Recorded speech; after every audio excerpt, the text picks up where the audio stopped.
Let's focus on Hay River for a moment or two, exceptionally on the dangers that we could expect to see in the community over the next few hours. Megan Roberts is in Edmonton because that is where she's been evacuated to. Of course, we know here one of the key members of our CBC News team in the north. What are you hearing there about the situation on the ground in Hay River this morning, Megan? It could be another really challenging day, Heather. Hay River is once again at threat, that community. This is not even the first time they've had to evacuate this year, I should mention. So it's been really, really rough for Hay River and the N.W.T First Nation, which is right beside the community. The wildfire is about 1 kilometre from Hay River's airport, about 1.5 kilometres from the town centre. So it's just coming up so close to the community, to structures, to infrastructure. And it's also dangerously close to the West Point First Nation right now. We did, though, have some good news yesterday. Yesterday was another difficult fire day for firefighters. There were no structures that were lost in the fight yesterday. Always really, really good news. And right now we know that the teams are using what's called a controlled burn. I know that we've talked about this before on this show and on our show as well. That's basically when they're using fire that they set, ignition fire that they set purposely to help guide the wildfire kind of where they want it to go. So they had some of that yesterday as well. But, you know, I heard you mention the weather today, up to 30 plus degrees in the South Slave region in Hay River. That's going to be a massive challenge for firefighters. It's going to be extremely dry, and there's a little bit of winds coming in as well. Take a listen to Mike Westwick. Today we have slightly lighter winds expected to come. 5 to 10 kilometers an hour sustained, gusting kind of 15 to 20. So a little bit less than those gusty 45 kilometer an hour winds that we've been seeing. But those hot temperatures for sure are going to be something that could be a challenge today. But just as we have every single day that we've been fighting this fire, we're going to be putting everything into pushing back on that.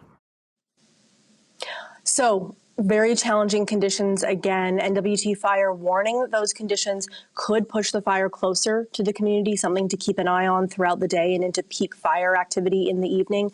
And as well, it also warns that there could be problems with visibility. Of course, when there's too much smoke, they can't get the aircraft up there to not only fight the fire, but see what's going on. Heather?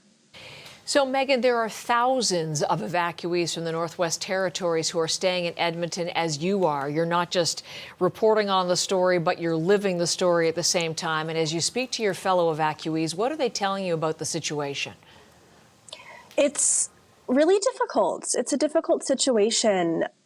Today was supposed to be the first day of school, and now that's kind of postponed indefinitely because there's no return date. And I think speaking to other people, experiencing it myself, that question of when do we get to go home, which is one that nobody can answer right now. Fires are still active around Yellowknife, which is where I live. We just talked about Hay River. There are so many fires right now. So there's just no real sense of when we can go home. And that's really tough for people. Also, I'm really, really fortunate to be able to work throughout this. I can't say enough how fortunate I am to be working right now. Not everyone is so lucky. We're coming up to the first of the month. There are bills that are rolling in, the utilities, all of these kinds of things. There are some reliefs in place, but for the most part, some are still going. And people are really just wondering what's going to happen because we don't know when we're going to be able to go back. People are staying in hotels. People are staying with friends and with family.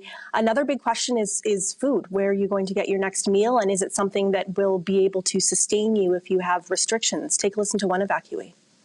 There's a lot of people who are, trying to get food. The Alberta government's been great and the hotels are great, but just there's certain restrictions, different diets. And then, of course, some hotels just don't have a restaurant. And there is quite a few challenges in that regard with the food. So another challenge that evacuees are facing, no set return date, a little bit of help from the government, but people are saying it's not enough. Heather?